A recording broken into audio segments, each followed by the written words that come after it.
Hi, I'm Ash. I'm a social scientist and welcome back to my channel. If you're new here, I make sociological content, some scary stuff, and occasionally some vlogs. If you're into that kind of content, go ahead and hit the subscribe button. It would really help me out. In today's video, we're going to be talking about 13 of the most haunted hotels around the world.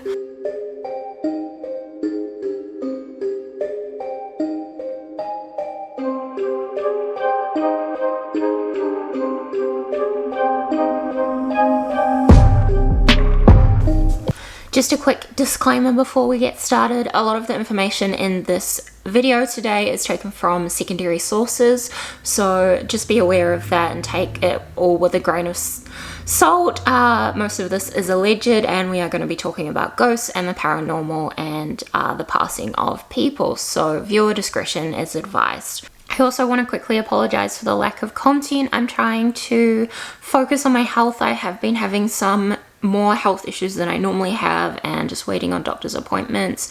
I'll give you a bit more context at the end of this video. Okay, number one is a Hotel Windsor in Melbourne, Australia. And this is one hotel where I really want to stay one day. Dame Nellie Melba is said to be one of Australia's most notable opera singers in the 20th century, and she lingers on at the Hotel Windsor, allegedly. When Melba was super famous, she was a regular at Hotel Windsor. She was like an opera singer who was really famous. However, Melba passed away at the ripe age of 69 in Sydney due to sepsis. She passed away following a concert, but many guests of the Hotel Windsor in Melbourne claim that they can hear Melba singing in the corridors of the hotel. Apparently, Melba used to meet her lovers in the hotel and would pay staff to stay silent. She also allegedly has another ghostly companion that wreaks havoc at the Hotel Windsor. This spectre is believed to be a teenage boy who lingers around level 1 of the hotel, and people think he is protecting Melba's room. Number 2 is the Stanley Hotel, and I'm sure many of you have heard of this hotel.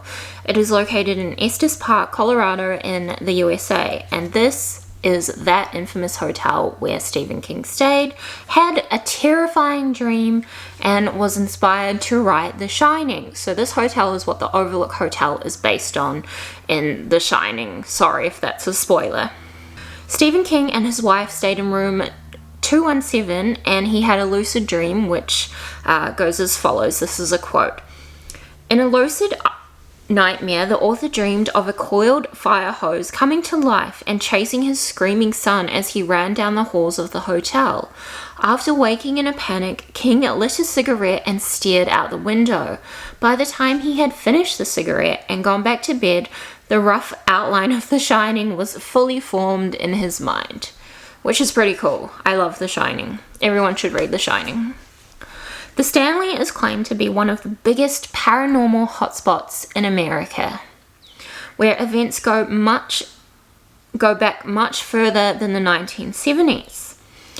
Allegedly, in 1911, the hotel's power went out following a flood, and so the owner, Freeland Stanley, took it upon himself to put gas lanterns in each room, so that guests would have lights, and if the power went out again, they would always have some sort of backup light. However, there was unfortunately a gas leak that caused a gas buildup in room 217. And when the head chambermaid, Elizabeth Wilson, entered the room with a candle, there was a massive gas explosion. However, Elizabeth survived this explosion, but other guests weren't as lucky, with some who even reported seeing a bathtub fly into the air. Elizabeth Wilson is often mistaken as to have passed away in this explosion, but this is incorrect information, as she was employed right up until 1950.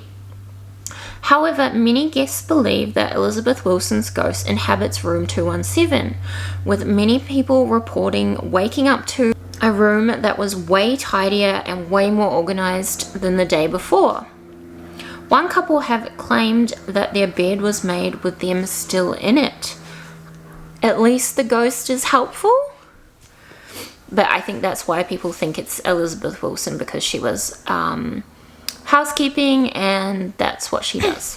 Number 3 is Chateau de Marquet or Marcy. I don't know if I'm saying that right. In France. Hopefully I am saying that right. This 15th century castle turned into a 22-room hotel. The legend goes that a former lady resident turned into a werewolf every night, and that happened until a petrified farmer unfortunately killed her. In the morning, the farmer realized he had killed a woman and not a werewolf, so he buried her on the property in secret. Guests of the hotel report seeing a woman wandering the courtyard and some of the halls in a white dress. I don't really know if I believe that legend. Number 4, Ballygully Castle, County Antrim, Northern Ireland. I feel like both Northern Ireland and Ireland have a bit of a reputation for being some of the most haunted places in the world. So of course we've got to have a haunted hotel here. Also, fun fact before we move on to the ghost part, this castle was one of the doors in Game of Thrones, spoiler alert, where the battle between House Stark and House Bolton occurred. So according to Ballygully's blog, there is a woman ghost by the name of Lady Isabella Shaw. She haunts the castle. Following the birth of her daughter, Lady Shaw fell out of love with her husband, who stole her baby and locked Lady Shaw in a small room at the top of the castle. Struggling to cope with hearing her baby's cries, Lady Shaw tried to escape through a window, but unfortunately this would be her demise. She fell, and she passed away. According to many guests and hotel staff, Lady Shaw wanders the corridors at night, knocking on doors, searching for her daughter. That is absolutely sad. So sad. Number 5, Hotel Viking, Newport, Rhode Island, USA. This hotel was built by the community for the community and entirely through community investment at the height of the Roaring Twenties. However, many guests and hotel staff report paranormal experiences that have occurred at Hotel Viking. One of these reported sightings is that of a little boy ghost who cleans the floors of the historic wing of the hotel.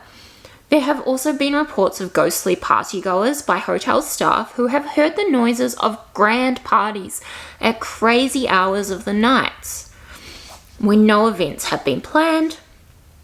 And in my research, I also stumbled across one Reddit thread of a person who happened to experience something paranormal while staying at the Hotel Viking. And I'll read that. This is from user Reluctant Gardener in the subreddit Ghosts. Viking Hotel in Newport, Rhode Island. I got a haunted hotel room. About 6 years ago, my company had a sales get-together at the Viking Hotel in Newport. My room was the first floor in the older part of the hotel. As you walk into the room, on the left side was a small shower and sink, and on the right side is the toilet. They both have swinging saloon doors on the openings. In the middle of the night, I awoke to something kicking my bed at the foot. It felt very prank-like. I went back to bed, and in the morning I googled Viking Hotel haunted and saw there were stories out on the internet. I then looked over at the door and both the saloon doors were open and blocking the entrance. I guess the hotel was a big party place for the rich during the Roaring Twenties. Number 6, the Langham, London, England. Or maybe Langham. I don't know, I'm from New Zealand, so I read it as Langham. At the Langham, it is said that room 333 is the most haunted room in the hotel or where the most activity occurs. There are 4 particular ghosts at this hotel. These are a man who murdered his wife and then unalived himself on their honeymoon. This man manifests as a silver-haired Victorian man with a neckband and cloak and has staring eyes. He only makes appearances in October. A German prince who fell to his demise out of a window. He has been described as beefy with cropped hair, sporting a military-style jacket that is buttoned up to the neck. This prince is most active in the early morning hours, I assume like witching hours, 3 a.m. to 5 a.m. A man that has a gaping wound on his face. And Emperor Napoleon III, who lived his last days there and happens to like the basement of this hotel. Number 7, the Hawthorne Hotel, Salem, Massachusetts. And I feel like Salem is well known for witch hunts and all that. So there's got to be a lot of places here that are haunted or just have some sort of like ghostly atmosphere. Many guests and hotel staff have reported seeing furniture move around the hotel, odd noises, and even a ghostly looking woman roaming the halls, with many people believing that the ghosts that lurk in this particular hotel are those who were executed in the witch trials. However, this hotel gained notoriety when the TV series Bewitched filmed an episode in the lift in the 1970s. I used to love Bewitched. Number 8, I think we're up to number 8, hopefully I'm counting right, is Hotel Kurrajong in Canberra, Australia. And it is said that the ghost of former Prime Minister Ben Chifley haunts the first floor of this hotel. He passed away in room 214, now room 181, from a heart attack. Guests of this hotel describe sightings of an outline of a man in a grey suit. And he points at Parliament House authoritatively. So, I don't know why I find that funny. I just think that's funny. Does anyone else find that funny? Let me know in the comments below. Number 9 is Rock Castle, Pembrokeshire, Wales. And looking at all these hotel castles, I really want to stay in a castle. That would be so cool. So, Rock Castle was built in the 12th century, and it's not clear from sources whether Norman knight Adam de Rupee built the castle himself or was the first resident there, or both. Maybe it's both. Anyway, the legend goes that Adam never ever left the castle. He was told by a witch that he would pass away from a snake bite the following year. If he didn't get bitten by a snake, then he would live. He tried to follow the witch's advice and avoid snakes. However, Adam did end up getting bitten by a snake. The snake was hiding in some wood in the winter for warmth. So he obviously startled the snake. Another ghost is said to lurk at Rock Castle, who goes by the name of Lucy Walter. So Lucy was born in the castle in 1630, and she was King Charles II's mistress. And allegedly they had a son together, and it is said that Lucy roams the halls in a white dress. Number 10 is the Nottingham Road Hotel, Nottingham Road in South Africa. At this hotel, many guests and staff have reported seeing a ghostly apparition of a woman who is most active in room 10. She is known as Charlotte, and Charlotte is seen as a gentle ghost who moves flower arrangements, put clothes away, and tidies bedding. Legend says that Charlotte was a chambermaid who threw herself out of a building after being rejected. However, others believe that Charlotte was pushed. Ooh, mystery. Number 11 is, of course, the Riccarton Racecourse Hotel in Christchurch, New Zealand, my hometown, and my mum will enjoy that I am talking about this one because she is the one who told me that this place was haunted. So I don't know if she ever saw anything, but she may have. I feel like she probably did see something or had a feeling, or maybe was just more aware of the backstory of this hotel than I was when she told me. But my mum wholeheartedly believes that this hotel is haunted. And apparently that Riccarton Racecourse Hotel is haunted by its former licensee, Donald Fraser. It was 1933, and Donald Fraser was sleeping next to his wife and was murdered in cold blood from a double-barreled shotgun. No one was ever convicted of the crime, but many people were suspected of it. However, it is said that there wasn't ever enough evidence for a jury to convict someone. Was it his wife? I think she lived. Yeah, I don't know.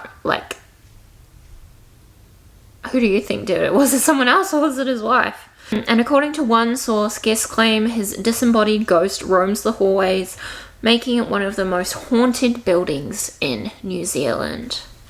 Coming in at number 12, Hotel Berchianti. I'm sorry if I'm saying that wrong, in Florence, Italy. In the 20th century, this hotel was a great hangout spot for poets, politicians, and opera singers. Today, it is popular with those seeking luxury travel, and probably the rich bitches of the world. There have been many reports of people seeing a woman knitting in a chair, a child skipping down the halls, and people feeling an icy breath sensation in some rooms, like near their necks and whatever. Number 13 is Fairmont Banff Springs, Banff, Alberta in Canada, and I really want to go to Canada. Hopefully we can go sometime next year. And this hotel looks absolutely gorgeous, even though it's said to be haunted. And there are a few different ghosts who are said to haunt this hotel. So the first one is someone called Sam Corley, who is an elderly Scotsman who was a bellhop at the hotel before he passed away.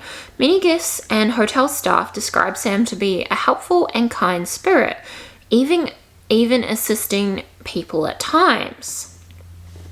Historic hotels say, and this is a quote, "One famous tale involved two women who called upon the front desk for service after their guest room key would not work. When the regular bellhop did not respond for 15 minutes, the two women walked back to their guest room defeated. But then another hotel employee matching Sam's description approached their door, who proceeded to unlock it. The bellhop staffing the front desk that night was stunned to learn that such a figure had manifested to help the two women. Other stories involve guests seeing Sam haunt his old office on the mezzanine, how do you say that word, mezzanine floor, which is currently a guest room. And a few have even watched his ghostly facade materialize at various spots on the 6th, 7th, and 9th floors of the hotel. The second ghost is known as the Bride, who has been spotted since the 1920s. Legend says that there was once a young couple who wanted to get married at the Fairmont Banff Springs when it first opened. The bride was walking down the stairs looking as beautiful as ever, but something startled her and we're not sure what. She stumbled towards the floor and she did not survive her fall. Many people have reported seeing a veiled figure gliding across the stairwell, and other reports of seeing a woman dancing through areas of the hotel in a massive wedding dress. And that is so spooky. So that brings me to the end of 13 of the most haunted hotels around the world. I hope you enjoyed this video. If you did, give it a big thumbs up and please subscribe to the channel. We are such a small community and I just want to keep building it up and give you more content. And with that being said, I did promise that I would talk about some health updates and things like that at the end of the video, so feel free to cut it off now if you're not interested in that. Anyway, as many of you know from vlogs and things, I have chronic fatigue, I have IBS, have issues with my iron, I get migraines sometimes, but lately I have been having a lot of dizziness when I stand up, like more than usual, been struggling to walk, been struggling with exercise, just all the things I love to do, and I'm waiting on a few doctor's appointments and probably gonna have to go see some specialists. Yeah, and my heart rate just kind of rapidly increases when I stand up and all of that. So yeah, and I've been writing about my health issues in my Substack, which I think is linked below, like really in detail in that, kind of like a diary entry. But yeah, that's kind of the update for now. So I have been struggling with just, yeah, feeling worse than usual and it's no fun. But hopefully we'll get some answers soon and I'll keep you all updated. But anyway, subscribe to the channel. I'm Ash and I'll see you next time. Bye! Thank you for watching.